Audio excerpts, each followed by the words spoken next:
बिस्मिल्लाहिर्रहमानिर्रहीम। अल्लाहुम्मा सल्ली अला मुहम्मदिन व अला आले मोहम्मद। डियर स्टूडेंट्स, आज हम अपना नेक्स्ट प्रैक्टिकल माइनर एक्सपेरिमेंट्स जो कि पार्ट 2 में आपको आएंगे, पेपर के सेक्शन बी में से होंगे और इनके टोटल नंबर 8 होंगे।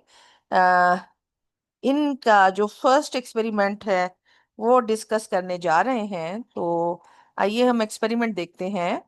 Separate naphthalene from the given mixture of sand and salt by sublimation।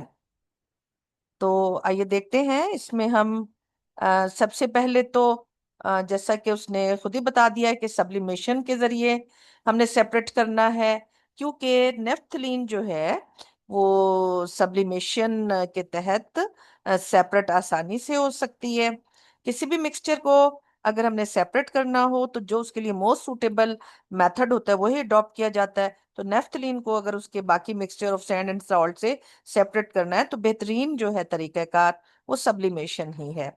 और जो है इसके जरिए हम आइसोलेट कर सकते हैं नेफ्थलीन को फ्रॉम अदर जो है कंपोनेंट सैंड एंड सॉल्ट से। वो सैंड एंड सॉल्ट जो हैं वो नॉन सब्लिमेटिंग कंपोनेंट्स ऑफ मिक्सचर हैं।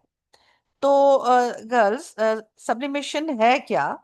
जैसे कि आप लोग ऑलरेडी जानते हैं, sublimation is the phase transition, यानी इसमें स्टेट चेंज हो जाती है और डायरेक्टली एक सॉलिड जो है वो गैस फेज में कन्वर्ट हो जाता है। यानी वैसे तो आमतौर पर सॉलिड पहले लिक्विड और लिक्विड गैस में कन्वर्ट होता है, लेकिन सब्लिमेशन के दौरान सॉलिड डायरेक्टली गैस फेज में कन्वर्ट हो जाता है।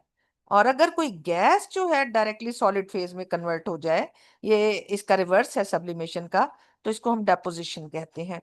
तो गर्ल्स, हम सब्लिमेशन के प्रोसेस को यूज करते हुए नेफ्थलीन को सेपरेट कर लेंगे। आइए हम देखते हैं कि कौन कौन से ऑपरेटर्स हमें इस मकसद के लिए चाहिए होगा। तो आइए सबसे पहले फनल। गर्ल्स, ये फनल है जो कि आमतौर पर हम किसी भी मिक्सचर को सेपरेट करने के लिए फिल्टर पेपर इसके ऊपर रख के सेपरेट करते हैं, लेकिन इसमें हम फनल जरा डिफरेंट तरीके से इस्तेमाल करेंगे, एज ए लिड इस्तेमाल करेंगे, अभी हम देखते हैं।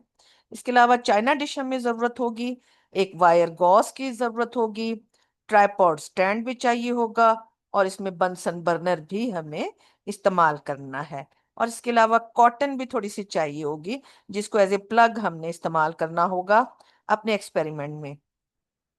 तो आइए हम देखते हैं गर्ल्स कि सबसे पहले हम ट्राइपॉड स्टैंड जो है इसे फिट कर लेंगे और इस पर वायर गॉज सेट करके और बंसन बर्नर इसके नीचे सेट कर देंगे।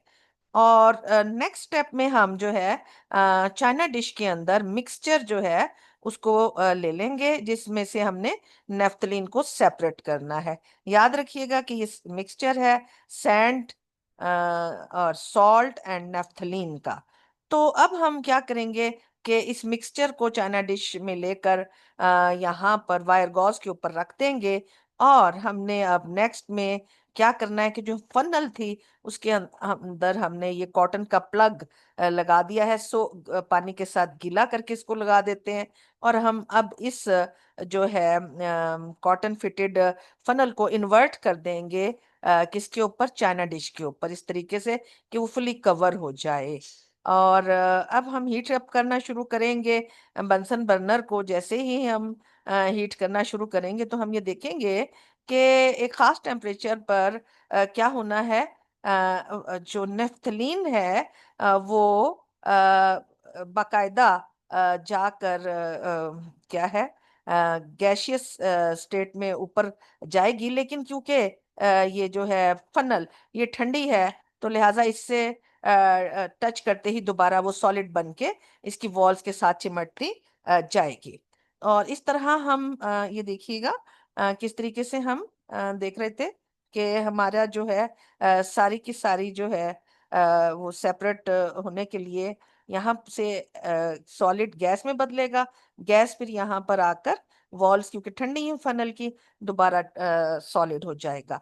तो यहाँ से जब ये नीचे से सबलाइम होकर यहाँ तक बने गैस बन के पहुंचेगा, लेकिन गैस से दोबारा जब ये यहाँ पर नेफ्थलीन बनेगा, तो इस प्रोसेस को हम डेपोजिशन कहेंगे। यानी सब्लिमेशन के जरिए गैस गैस से सॉलिड बन के दोबारा डिपॉजिट हो जाएगा on the walls of the funnel पर।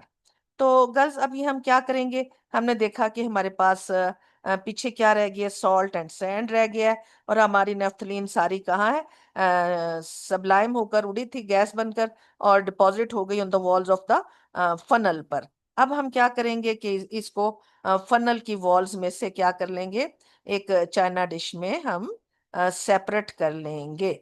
एंड फाइनली जब हम सारी इस पे से उतार लेंगे, तो इस तरह हम इस काबिल हो जाते हैं कि हम सैंड एंड सॉल्ट को अलग कर लें नेफ्थलीन से। एंड लेकिन गर्ल्स यहाँ पर एक क्वेश्चन राइज होता है कि सॉल्ट एंड सैंड को कैसे सेपरेट किया जाएगा। तो एक और अदर एक्सपेरिमेंट अगर हम परफॉर्म करें, हम डिसॉल्व कर लेंगे सॉल्ट को वाटर में, तो सैंड डिसॉल्व नहीं होगी। तो जब हम फिल्टर करेंगे तो सैंड ऊपर रह जाएगी फिल्टर पेपर पे, और सॉल्ट एंड वाटर नीचे आ जाएगा, जिसमें से वाटर एवापोरेट कर देंगे तो सॉल्ट बाकी बच जाएगा। तो लेकिन इस प्रैक्टिकल में हमें जस्ट नेफ्थलीन को ही सीखना था। तो गर्ल्स अगेन स्टे ब्लेस्ड, हमेशा आप लोग खुश रहें और बहुत अच्छे अच्छे प्रैक्टिकल्स की तैयारी करें। थैंक्स।